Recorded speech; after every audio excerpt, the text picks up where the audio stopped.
Hello, my dear friends. This is Professor Chetan Daga along with Dr. Santosh Sia, the course coordinator, and also this is an introductory video for the first chapter for you. So, before to start with, I congratulate everyone whoever have been registered. Around 325 candidates have been registered to this course of 15 days online certificate course. So the email ID, the WhatsApp number, the blog ID and the YouTube channel have been already displayed on the screen. Just check out and please subscribe the channel and follow the blog so that you could get updated about the lectures, notes and the lecture videos. So first of all, to start with, this is our first chapter, that is Introduction to Communication. So now this communication, what we say is started from the birth. Whenever you take birth, your parents are in joy, and with your first cry you told everyone that you had arrived in this world, and that is the first part where you started the communication. When you're hungry, you cried, your mother understood that you need milk. So as a baby you faced many things. If you are uncomfortable and your face got troubled and not well, the mother understood the communication you passed on that you are not well. So months later, when you uttered the first word, your parents were thrilled, and you started giving communication hand signals. If you wanted to say bye, you just wave your hand, say and no, say yes or no. You started nodding your head, and that's what communication you started with as your baby. So you should be very aware that how important and communication falls in your life. If communication fails, the passing of the information fails.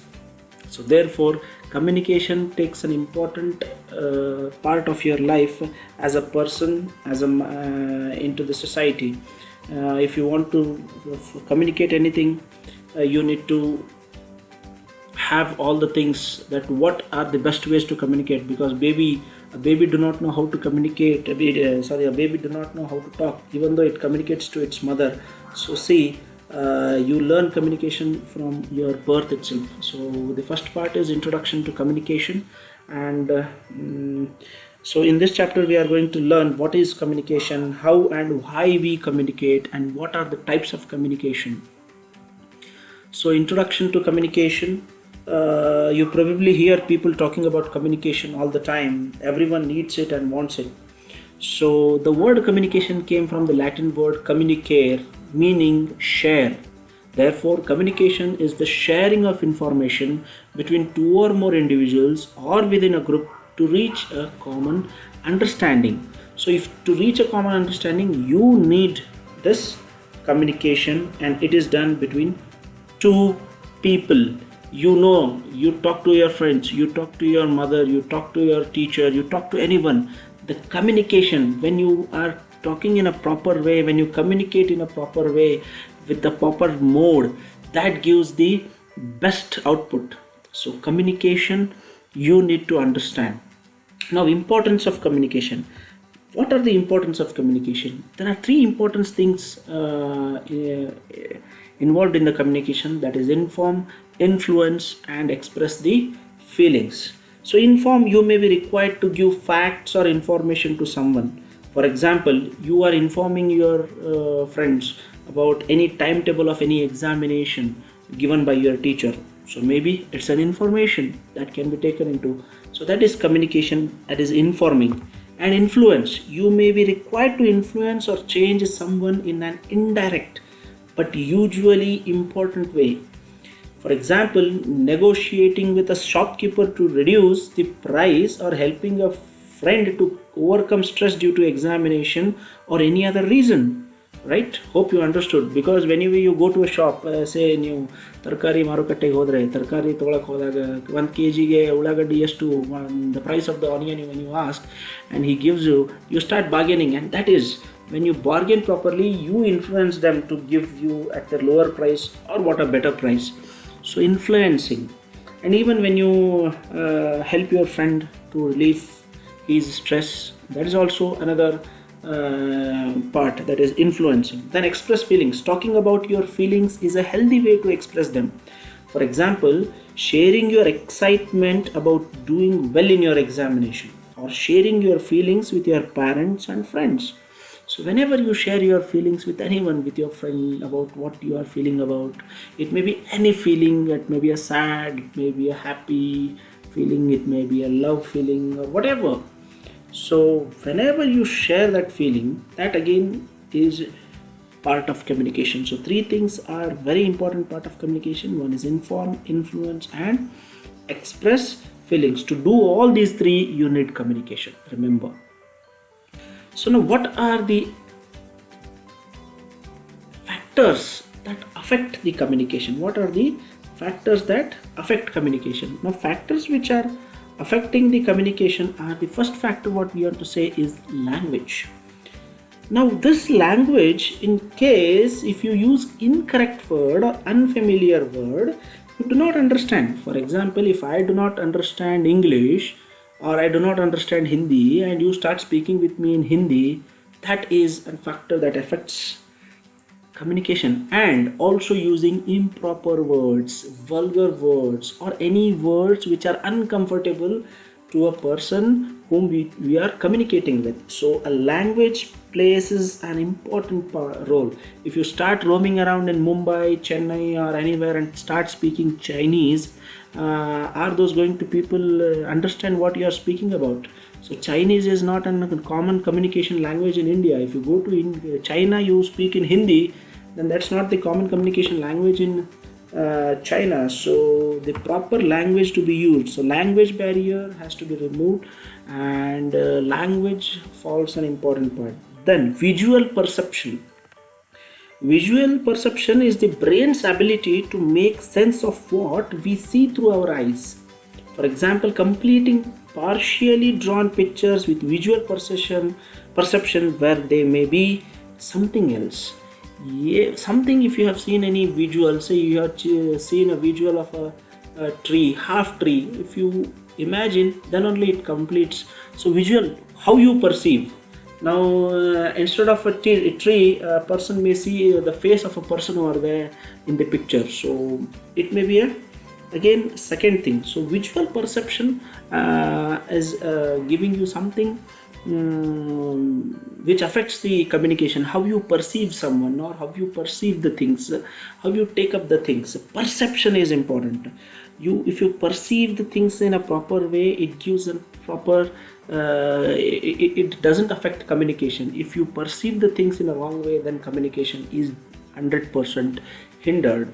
Then the third affecting factor is past experience. Letting our earlier experiences stop us from understanding or communicating early. For example, the shopkeeper cheated me last time. Let me be careful. Or I scored low marks in my maths exam, so am I scared to ask answers. I'm scared to ask and answer questions in class. So my past experience also helps me out. If any shopkeeper, if you go and if he has cheated you last time, then you will be very careful this time when you go to that shopkeeper same, and you will so that is your experience. So in the communication too, the things happen. The past experience, when you are talking to a person and you are not if you are very comfortable to talking to him or her, you will again go and talk to him or her, and your past experience was good. If your past experience was not good, then you will stop communicating. So past experience also affects the communication. Then prejudice. Prejudice is something wherein you can see that you have already thought of that this thing is this, and you have never you do not go into the ideas given. You have your own idea fixed. If you say in your class, if you say you are sitting in your class and you say nobody in this class likes me, or this teacher always hates me, or I cannot do anything of such works given to me. So these are the prejudice about yourself, or maybe prejudice about somebody else. So fixed ideas you have in your mind, so that also hinders the communication.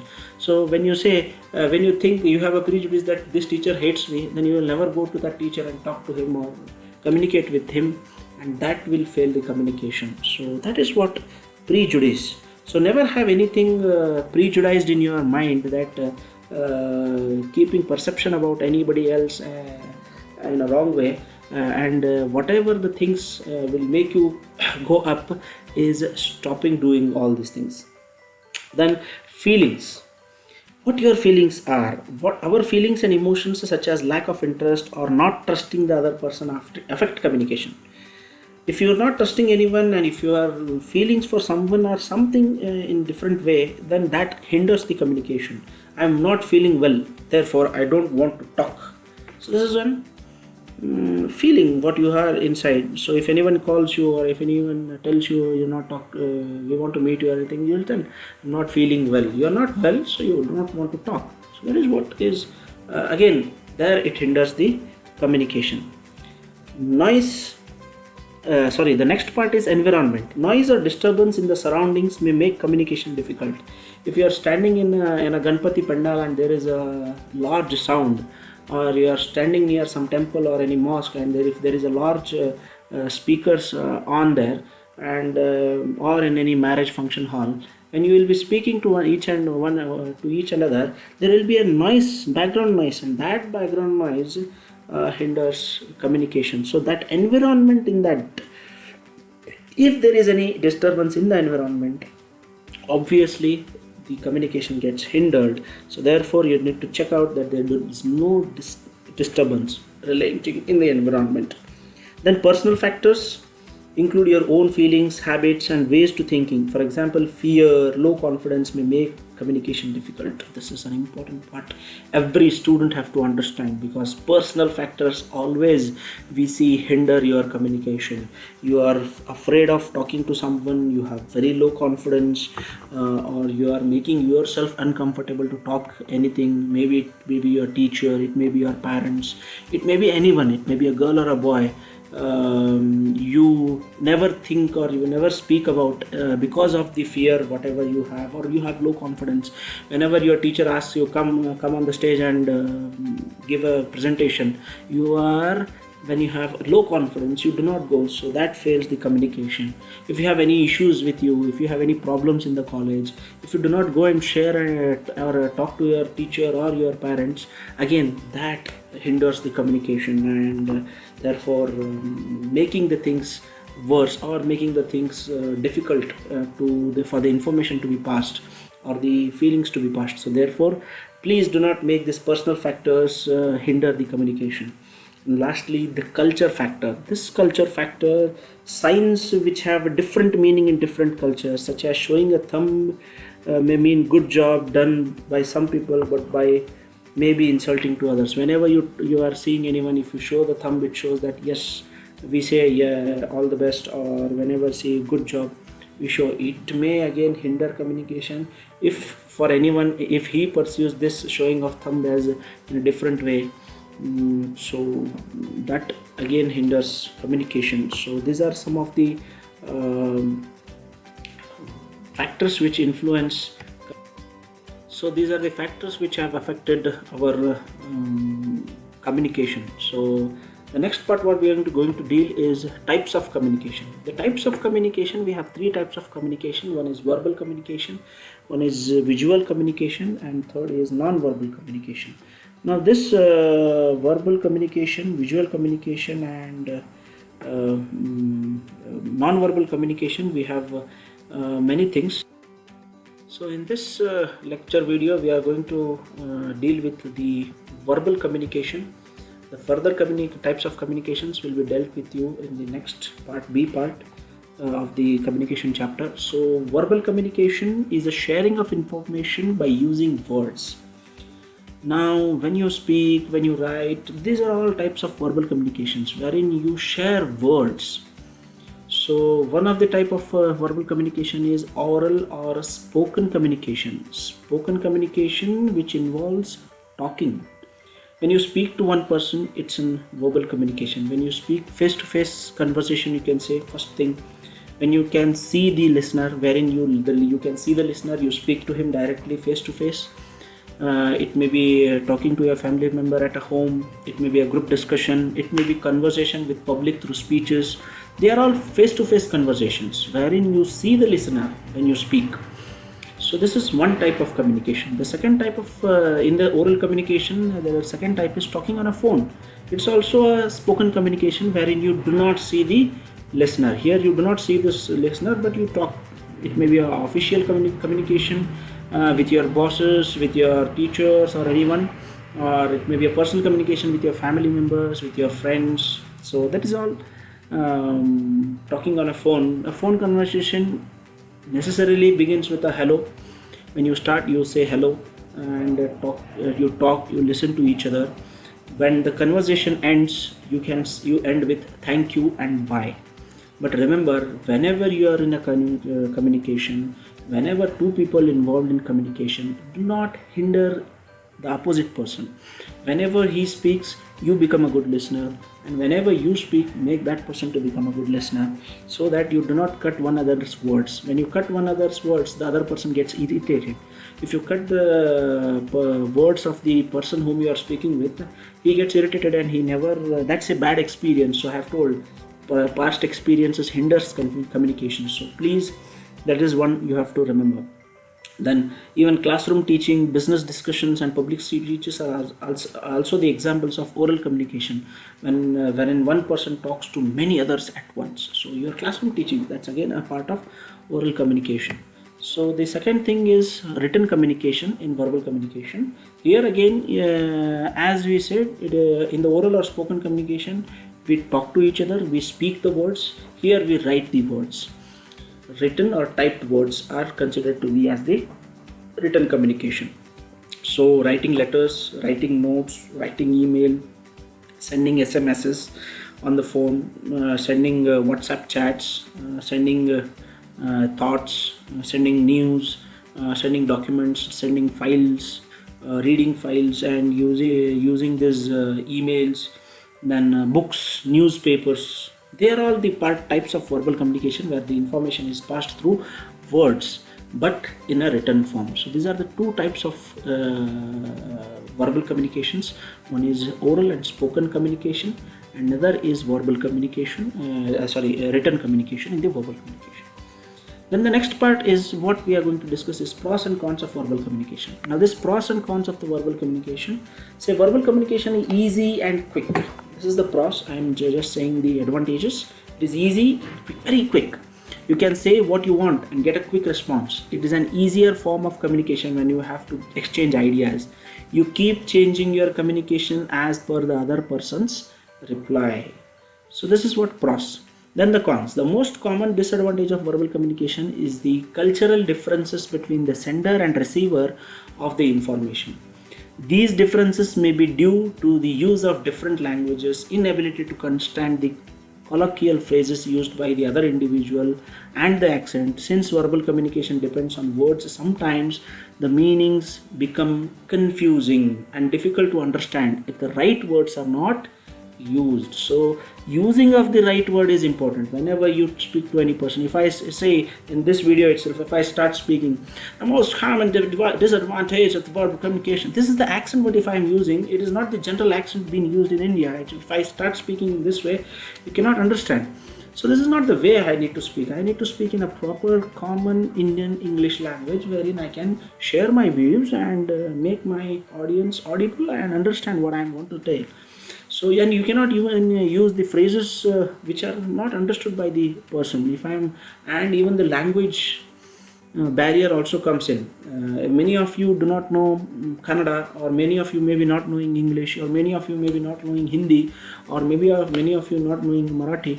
If a person doesn't know Marathi and I go and start speaking with him in Marathi, kai kasa hai, it doesn't work. And if I go to a person who speaks Kannada, who speaks Hindi, and I talk to him in Kannada that hengidiyappa eno aramidiya, he will never give me an answer. That hinders communication. So these are the cons of the communication which I can tell you regarding this. So revision to this chapter. So we have taken up concept of communication, we have understood importance of communication, we have took up factors affecting communication, and we have taken types of communication. In types of communication, we took only verbal communication. In the next video, I am going to give you the other two types and pros and cons of this verbal communication. So that's all for today. Hope you guys are enjoying the classes, and I hope you are at home, staying safe. Stay safe, stay at home, and do not please cross your Lakshman Rekha as told by our Prime Minister. Thank you. To inform you all guys, we are going to take up a test after every chapter. That will all the related things will be shared on your email, and even also the things can be get updated with from the blog. So please, I request you, be continuously in touch with our blog and the YouTube channel so that you get all the details of the course. And remember one more thing, you will not be entertained if you're not taking the tests regularly for every chapter. So please be very careful and do not miss the chance. We will be taking up this classes every day. We will be monitoring what all the things are going on. If anyone doesn't take the tests properly, if anyone not reading the subject, then he will be deregistered and removed from the class. Thank you so much. It's a pleasure talking to you all guys. Thank you.